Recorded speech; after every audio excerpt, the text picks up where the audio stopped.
Dios los bendiga. Hoy vamos a hablar, seguimos hablando lo que estábamos viendo la última vez que los discípulos habían recibido el Espíritu Santo antes de que el Señor subiera al cielo definitivamente. Por eso que vemos varios tipos de promesas que Jesús hace en ese periodo. Y también varios bautismos al mismo tiempo, vamos a ver. Por eso que la pregunta es, entonces, ¿hay más de un bautismo? Y si hay más, ¿cuánto bautismo hay? Vamos a ver que en Hebreos 6, Pablo está hablando a los hermanos y le dice que le elenca algunas de las doctrinas fundamentales, o sea, el rudimento para decir que son las cosas básicas que se tienen que saber cuando uno se acerca al Señor. Dice en Hebreos 6, por tanto, dejando ya los rudimentos de la doctrina de Cristo, vamos adelante a la perfección, no echando otra vez el fundamento del, y aquí hace un elenco, ¿no?, del arrepentimiento de obras muertas, de la fe en Dios, de la doctrina de bautismos, o sea, más de uno,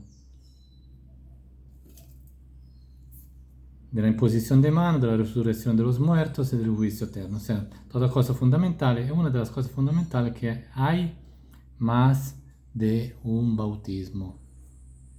Y vemos que lo que más conocemos, ¿no?, que el bautismo cuando en agua, cuando uno toma la decisión, ha tomado la decisión y quiere confirmarlo y entonces se somete al bautismo en agua y le dice al Señor y le dice también a la iglesia que Él está dispuesto a dejar el mundo y someterse al Señor. Y esto es el bautismo en agua, que el Señor nos dijo de hacer antes que se fuera. Y dijo en Mateo 28, 19, dice, por tanto, id y haced discípulos a todas las naciones, bautizándolos en el nombre del Padre, del Hijo y del Espíritu Santo. Eso es el bautismo más conocido. Pero también vemos, como vimos en la lección precedente, que somos bautizados en el Espíritu, o sea, que recibimos el Espíritu Santo para la santificación y para ser parte de la iglesia. Cuando nosotros creemos, recibimos el Espíritu Santo. Por eso que Jesús, o sea, Juan, hablando de Jesús, dio esta promesa. Respondió Juan diciendo a todos, yo la verdad os bautizo en agua, pero viene uno más poderoso que yo, de quien no soy digno de desatar la correa de su calzado. Él os bautizará en el Espíritu Santo y fuego. Su aventador está en su mano y limpiará su era, y recogerá el trigo en su granero, y quemará la paja en fuego que nunca se apagará. Entonces aquí habla que hay un juicio, quien no acepta será castigado, pero quien acepta y cree recibirá esta promesa, o sea, que recibirá el Espíritu Santo dentro de uno mismo. Por eso que Juan lo dice de una manera, en el Evangelio de Juan lo dice de una manera quizá más clara, dice, el que cree en mí, como dice la Escritura, de su interior correrán ríos de agua viva. Esto dijo del Espíritu Santo que habían de recibir los que creyesen en él, pues aún no había venido el Espíritu Santo porque Jesús no había sido aún glorificado. Y esto lo vimos la otra vez en detalle, pero aquí vemos que nosotros somos bautizados en el Espíritu Santo, o sea, lo recibimos cuando creemos. ¿Cuándo se cumplió eso?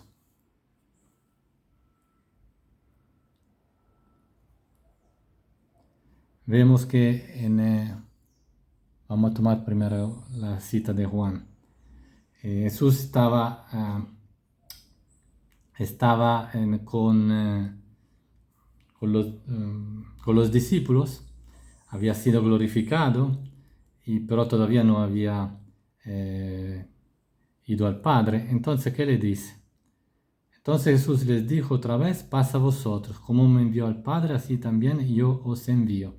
Y habiendo dicho esto, sopló y les dijo: recibid el Espíritu Santo. Entonces aquí se cumple la promesa que había dado sea Jesús, sea Juan, que iban a recibir el Espíritu Santo cuando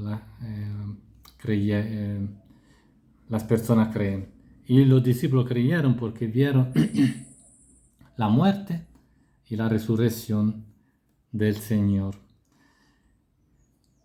Por eso que de otra forma dice en Efesios 1:3, dice: en él también vosotros, habiendo oído la palabra de verdad, el evangelio de vuestra salvación, y habiendo creído en él, aquí repito lo mismo, ¿no? O sea, los que creen, los que han oído la palabra y los que creen, ¿qué les sucede?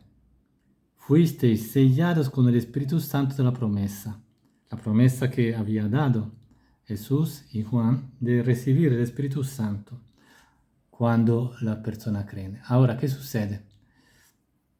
También esto nos hace entrar en la iglesia, o sea, como parte, como hijos de Dios, de la familia de Dios y parte de la iglesia. Por eso que dice en 1 Corintios 12:13, porque por un solo espíritu fuimos todos bautizados en un cuerpo, sean judíos y griegos, sean esclavos o libres, y a todos se nos dio a beber de un mismo espíritu. Entonces vemos que recibimos el Espíritu Santo para santificarnos y también somos parte del cuerpo de Cristo. Todo eso sin que nosotros hagamos nada, en el sentido, en el proceso de creer, o sea, con el solo creer recibimos todas estas promesas en automático. Ahora, entonces hemos visto un bautismo en agua, el bautismo en espíritu, que lo recibimos en automático para nosotros ser parte del cuerpo de Cristo y recibir el Espíritu Santo para que Él nos guíe y nos santifique. Ahora, ¿qué sucede? Que hay otra promesa de un nuevo bautismo. ¿Por qué? Porque había sucedido todo eso, o sea, los discípulos habían recibido el Espíritu Santo, pero Jesús viene y da otra promesa antes de ascender al cielo. Y se relata en Lucas 24, en Hechos 1. Lucas 24:49 dice: y aquí yo enviaré la promesa de mi Padre sobre vosotros, pero quedaos vosotros en la ciudad de Jerusalén hasta que seáis investidos de poder desde lo alto. Esto lo dijo antes, o sea, después de haber enviado el Espíritu Santo a los discípulos, pero antes de subir al cielo y seguramente antes del día de Pentecostés. Entonces, en Hechos 1:4 lo repite esta promesa, dice: y estando juntos, les mandó, esto es Jesús, les mandó que no se fueran de Jerusalén, sino que esperasen la promesa del Padre. Lo repite lo que estaba escrito en el Evangelio de Lucas, la cual les dijo: oísteis de mí, porque Juan ciertamente bautizó con agua, mas vosotros seréis bautizados con el Espíritu Santo. Entonces aquí vemos que está hablando que será otro bautismo en el Espíritu Santo, dentro de no muchos días. Y sigo con la explicación. En el versículo 8, ustedes lo pueden leer, capítulo 1 entero, y lo ven juntos. Dice, pero recibiréis poder cuando haya venido sobre vosotros el Espíritu Santo y me seréis testigo en Jerusalén, en toda Judea, en Samaria y hasta lo último de la tierra. Entonces aquí dice, cuando haya venido sobre vosotros el Espíritu Santo ya había venido sobre ellos porque él le sopló y le dijo, recibid el Espíritu Santo. Entonces aquí está hablando de otra promesa, de otro bautismo. Y el propósito del primero bautismo del Espíritu es ser parte del cuerpo de Cristo y tener el Espíritu Santo constantemente dentro de nosotros para la santificación y para discernir, para quedarnos firmes en Él. Pero este nuevo bautismo del Espíritu, ¿para qué? Para que nosotros seamos testigos, que recibamos poder para poder ser testigos de su palabra y de su evangelio. Entonces vemos aquí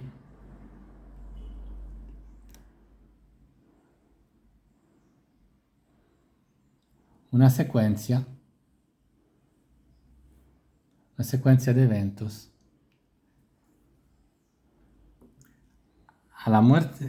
Después de la muerte de Jesús, Jesús murió, resucitó y fue glorificado. Esto lo vimos la otra vez. Y después de haber sido glorificado, volvió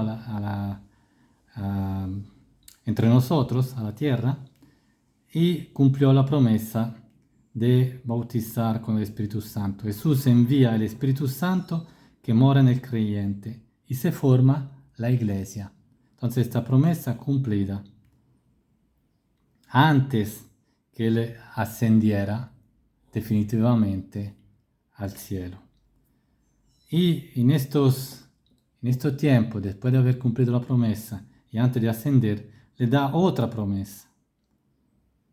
O sea, 10 días antes de Pentecostés le da la promesa. ¿Cuál fue esa promesa? Promesa de un bautismo en el Espíritu para ser testigo, lo que estábamos leyendo antes. Después ascendió al cielo y esta segunda promesa se cumplió en el día de Pentecostés, donde los discípulos fueron bautizados con el poder para ser testigos. Entonces vemos que son dos bautismos en el Espíritu. Uno cumplido después que Jesús fue glorificado, dio otra promesa y se cumplió en el día de Pentecostés la segunda promesa. Ahora,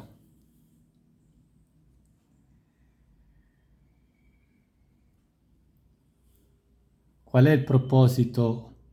Vamos a ver cuál es el propósito. Un poco lo hemos visto, ¿no? Pero vamos a ver con más detalle cuál es el propósito del bautismo en el Espíritu Santo de esta segunda promesa. Pedro, cuando en ese día de Pentecostés, explica lo que está sucediendo y cita la profecía de Joel, que dice, mas esto es lo dicho por el profeta Joel. Y en los postreros días, dice Dios, derramaré de mi espíritu sobre toda carne. Y aquí vemos que es para todos. Este segundo bautismo es para todos, toda carne. Claramente de los que se han convertido, los que son el pueblo de Dios. Y vuestros hijos y vuestras hijas profetizarán. Entonces vemos que esta segunda promesa no es para ser más espiritual, no es para hablar en lengua, no es para, sino que es para profetizar, para hablar del Evangelio, para hablar de las cosas de Dios al mundo. Y dice, vuestros jóvenes verán visiones, vuestros ancianos soñarán sueños, y de cierto sobre mis siervos y sobre mis siervas, que aquí no son esclavos, sino los siervos del Señor, entonces son los convertidos, los que ya conocen al Señor. En aquellos días, dice, derramaré de mi espíritu y profetizarán. Entonces vemos que lo repite dos veces. Profetizarán, profetizarán. Esto è il proposito di recibir esta segunda promesa. Y daré prodigio arriba en el cielo y señales abajo en la tierra. Y entonces vemos que esta promesa es para todos, para toda carne. Es para los que se han convertido. Y vemos que también que para todos porque cita hijos, hijas, jóvenes, ancianos, siervos, siervas, o sea que está elencando que no es para los jóvenes, no es porque soy anciano ya, no lo puedo recibir, o soy hombre o soy mujer, no hay ninguna, todos lo pueden recibir.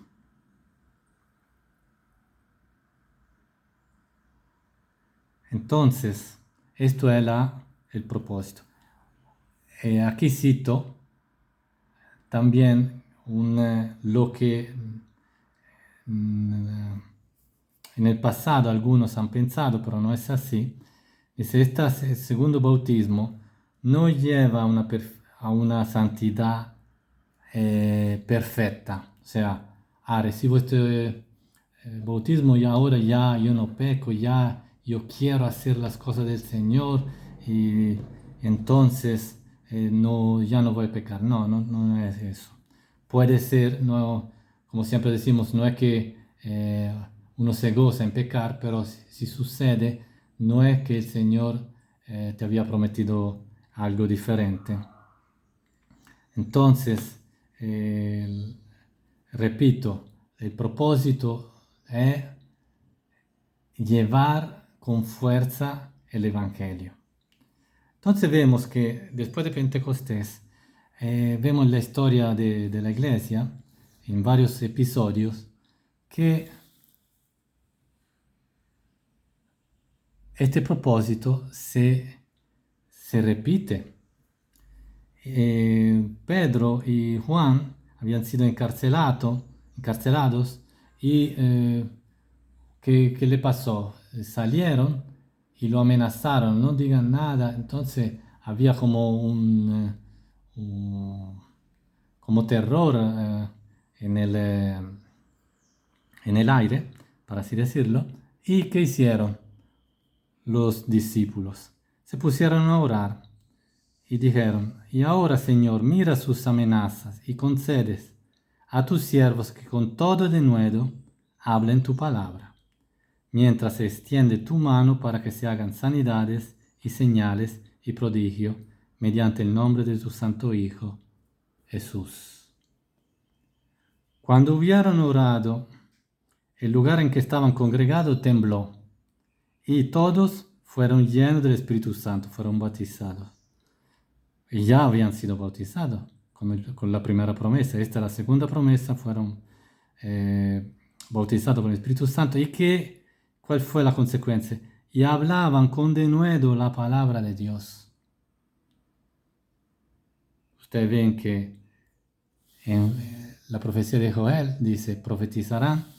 Y aquí, después de un tiempo, no mucho, pero después de un tiempo, los que no lo habían recibido oraron y que recibieron, que pudieran hablar con denuedo, sin miedo, porque a pesar de las amenazas y de toda la contrariedad, y si oraron por eso es porque no estaban, digamos así, no eran valientes para hacerlo, entonces oraron para que el Señor les diera eso. También vemos con Pablo, que se convirtió y se quedó 3 días ciego. Y el Señor mandó a Ananías para que recibiera esta promesa. Fue entonces Ananías y entró en la casa y poniendo sobre él las manos dijo, hermano Saulo, el Señor Jesús, que se te apareció en el camino por donde venías, me ha enviado para que reciba la vista, en este caso le sana también, y seas lleno del Espíritu Santo. Entonces, ¿cuál fue el resultado? Dice, enseguida predicaba a Cristo en la sinagoga diciendo que este era el Hijo de Dios. Entonces vemos que enseguida, o sea, inmediatamente, él que era un opositor, y quizá hasta debería haber tenido vergüenza de haber ser, como decir, el opositor y de una vez predicar, pero cuando recibe el Espíritu Santo todo eso no va en segundo plano, o sea, eso no significa nada, sino que è impulsado fuertemente a predicar el Evangelio de Jesús. Más adelante con Cornelio,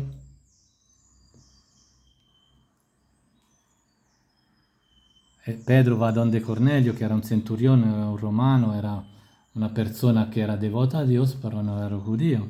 Entonces le habla del Evangelio y ¿qué sucede? Mientras aún hablaba Pedro estas palabras, el Espíritu Santo cayó sobre todos los que oían el discurso. Y los fieles de la circuncisión que habían venido con Pedro se quedaron atónitos que también sobre los gentiles se derramase el don del Espíritu Santo, porque los oían que hablaban en lengua y magnificaban a Dios. Eso de magnificar a Dios es lo mismo que sucedió en el día de Pentecostés. Una manera de decir que hablaban de las cosas de Dios, hablaban de su salvación, porque esa es la cosa más grande que hay que agradecerle y alabar a Dios por eso, ¿no? Entonces, magnificar a Dios habla de eso, de la obra grande de Dios, de quién es Dios, pero también la obra grande de Dios con los hombres, y eso es el Evangelio. También más adelante, pero mucho más adelante, porque aquí se habla de Éfeso también, y es relatado en Hechos 19, porque Hechos abarca muchos años de la historia de la iglesia. Dice que había un grupo de discípulos y dice, cuando oyeron esto fueron bautizados en el nombre del Señor Jesús, o sea, el bautismo en agua. Y habiéndoles impuesto Pablo las manos, vino sobre ellos el Espíritu Santo y hablaban en lengua y profetizaban. Ahora, nosotros sabemos que quien cree, ellos eran creyentes, eran discípulos creyentes, ya habían recibido el Espíritu Santo. Aquí había un desconocimiento, entonces fueron bautizados en agua, fueron bautizados en agua y ¿qué hizo Pablo? Le impuso las manos y oró para que recibiesen el Espíritu Santo. ¿Qué significa eso? Que hizo algo Pablo para que recibieran el Espíritu Santo, o sea, una oración.